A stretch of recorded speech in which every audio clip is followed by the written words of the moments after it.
Olá pessoal, bem-vindos de volta ao nosso podcast da Oncologia DOR, no Congresso da Oncologia DOR. Estou hoje aqui com o Dr. Tiago Romano. Tiago Romano é nosso médico lá de São Paulo, responsável pelas terapias intensivas de 3 lugares importantes nossos lá em São Paulo. Terapia intensiva oncológica e neurológica do Hospital São Luís, do Itaim, terapia geral do Vila Nova Star e também a terapia intensiva geral do Itaim de Alphaville, além de ser professor da Faculdade de Medicina do ABC. Tiago, como é que você consegue tempo para poder fazer tudo? Primeiro, bem-vindo. Né? Obrigado. A gente está com um ícone aqui da terapia intensiva, nosso aqui da rede. E como é que você consegue tempo para poder se dividir em 3 terapias intensivas de especialidade e ainda dar aula na Faculdade do ABC? Estava falando com você aqui que eu morei em Santo André há um tempo. O trânsito São Paulo-Santo André ali não é o melhor possível. Mas como é que você se divide aí nessa vida de médico e professor, cara? Eu acho que uma chave disso, Marcos, é construção de time, né? Então, se você alinhar bem processos e filosofia de trabalho, colocar pessoas certas ali, acho que você consegue. E todo esse trabalho aí, ele é reflexo de um grupo, né? Então, embora a gente está representando aqui com essa nomeação, mas isso aí é tudo trabalho de um grupo. Então, acho que a resposta é delegar, juntar pessoas boas e desenhar processos adequados. E aí você consegue fazer esse trabalho. Resposta todo. De um excelente líder, cara. Legal. Muito bem, cara. Parabéns, viu? Me fala um pouco aqui. A gente está nesse congresso de oncologia e você tem duas unidades de especialidade, uma oncológica e uma neurológica. Perfeito. Qual a importância de a gente ter o CTI já é considerado um sistema fechado, ultra especializado, mas quando a gente especializa mais ainda, qual a importância de a gente ter uma UTI voltada para paciente oncológico? Legal. O que está diferente quando a gente fala de um outro tipo de terapia intensiva? Legal.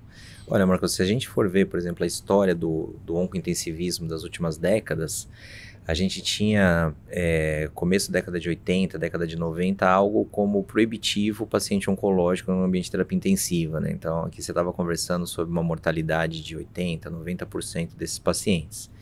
E aí, se a gente for fazer uma viagem no tempo, né, década de 80, 90, para o começo dos anos 2000 e a realidade que a gente vive hoje, o fato é que a mortalidade do doente oncológico mudou, ponto, né?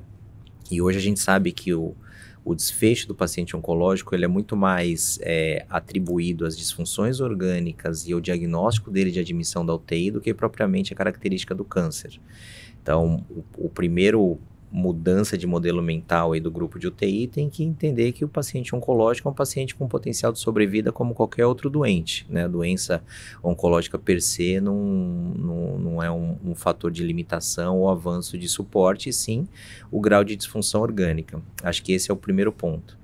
O segundo ponto é saber que esses pacientes têm condições específicas que têm que ser manuseados por alguém que tem essa expertise. Então, aqui a gente está conversando sobre toxicidade quimioterápica e agora vem os imunobiológicos, vem CAR-T-cell. Então, são situações que demandam uma subespecialidade mesmo do intensivista, né? Então, esse é o segundo ponto. E o terceiro ponto que começa a surgir muito na literatura é uma coisa chamada PICS, que é o Post-Intensive Care Syndrome. Quer dizer, apesar desses pacientes estarem sobrevivendo, eles passam por uma fase crítica na UTI que deixa sequelas. Sarcopenia, disfunção renal, disfunção hepática, necessidade de oxigenoterapia naquele paciente que já tinha uma doença pulmonar de base.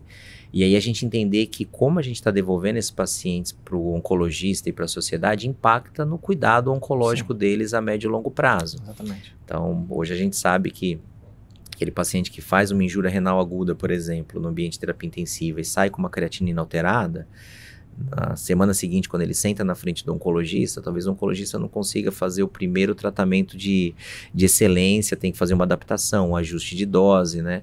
E aí está começando a estudar qual que é o impacto disso no cuidado do doente oncológico. Então, respondendo sua pergunta, eu virei esses 3 pontos, né? Desmistificar que o paciente oncológico é um paciente não candidato à UTI. O segundo ponto, a gente tem um grupo de UTI que consiga lidar com os diagnósticos e problemas que acontecem especificamente com essa subpopulação, e um grupo de UTI que também tenha o cuidado de entender que o que acontece na UTI impacta depois quando esse paciente volta para o oncologista da maneira de consultório, ambulatorial, enfim, toda a trajetória, né? E particularmente, aí é uma impressão subjetiva, a gente vê muitas vezes na unidade oncológica que a gente vê aqueles pacientes que a gente vivencia a trajetória oncológica deles, né? Então, ó, de novo, internou a dona Maria, internou o seu Eugênio e tal. Então, são pacientes que... Frequentes. São frequentes, né? Então, acho que esses 4 pontos que acho que seria interessante uma unidade especializada aí nessa população. Legal. Antigamente a gente ouvia que era um paciente mais idoso, com mais complicação, com a doença mais avançada.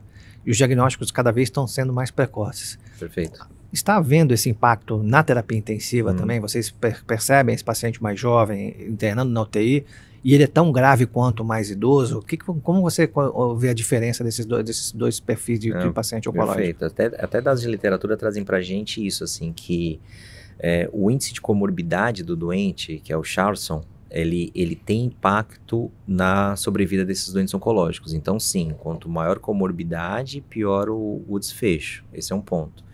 E a gente vem admitindo pacientes com menos comorbidades e em fases mais precoces, não da doença oncológica, mas da doença crítica. Então, muito tem conversado sobre um conceito chamado cuidado de alto valor, né? E dentro da população oncológica, um cuidado de alto valor é trazer esses pacientes para a UTI antes das disfunções orgânicas instaladas. Então, exemplo, você tem aquele seu paciente na enfermaria, tem um neo de pulmão, um quadro febril, não, deixa ele aqui na UTI, ele faz um episódio de hipotensão, você dá um pouquinho de volume para ele, mas ele recupera, deixa ele aí, não. Talvez esse doente, se ele vier antes da disfunção renal, antes da necessidade de droga vasoativa, isso tem impacto em desfecho desses doentes. Então, o que a gente vem procurando é trazer esses pacientes mais precoces para a UTI, né, para a gente cuidar da doença aguda dele mais precocemente, mas sim, as comorbidades do doente têm um impacto ajudando muito na gravidade do paciente no desfecho. E aí, nesse contexto, entra algumas especialidades que começam a crescer, né, como oncocardiologia, então com disfunções miocárdicas desses doentes, né? As hepatotoxicidades, que tem que ser do especialista e tal. Perfeito. Interessante. E como é que você vê a integração com o cuidado paliativo, que antigamente também a gente tinha uma visão meio de distância do paliativismo, na terapia intensiva para esse paciente oncológico? Legal.